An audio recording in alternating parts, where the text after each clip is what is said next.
Gamecenter started in July of 2010, actually. And I started it because I had taken a trip to Japan and seen the arcades there, and I thought that they were great. I thought they were amazing.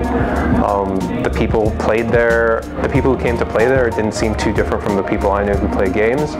And I thought with a few small tweaks to the recipe, we could get something that was pretty successful here.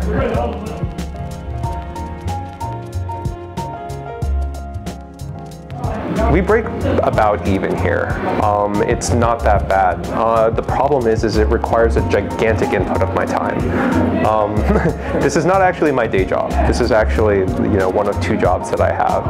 And so it requires basically all my free time and breaks just about even. So just as in an economic perspective, it doesn't make sense for me to continue this. But furthermore, arcades are getting squeezed out further and further. All the new, at least the new fighting games, all the new fighting games are out on the network distribution systems in Japan, which are not available in America, which means we, as an arcade, essentially have no product to sell. We can't give people arcade exclusives because those simply do not exist in America anymore, or really outside of Japan. So without that, what we're left with is, tournaments, gatherings, meetups, that sort of thing, and those don't happen frequent enough. So it's difficult, right? We don't really have anything to really drive traffic anymore, so there's not much.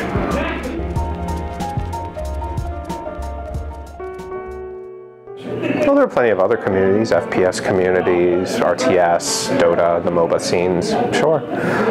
It's mainly because all those other games have been designed to be played over the network. Basically, they've been designed to be network, internet primary games.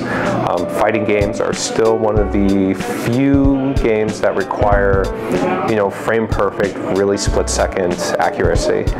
And for the pinnacle of competition, you need local play, which is why they persist in being primarily physical proximity communities.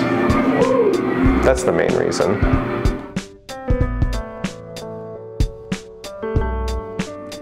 It's community space, honestly. That's the biggest factor.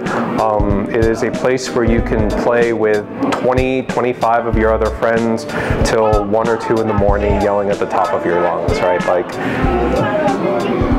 That's not an easy thing to get. That's not a very common thing. And it's really interesting. Some people get that, and some people really value it because of that. Some people don't.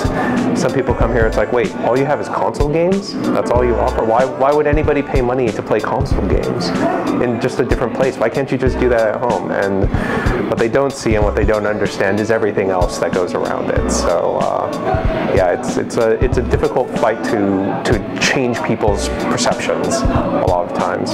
Some people either get it, but a lot of them just don't. They're just convinced that, we're not offering anything of value. And so it's difficult. It's very hard.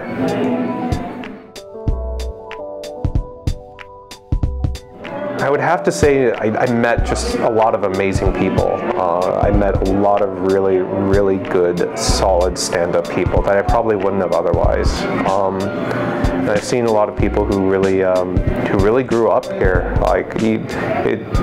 It didn't take very long, but in the couple of years here, I could see them change in how they interacted with people and the risks they were able to take and sort of the directions their lives were able to take. And I'm really happy about that. That's probably the greatest thing that I feel I've accomplished here. This is amazing! I love all of you! Some people really got it. Some people really understood what we were trying to do here and took advantage of it, and it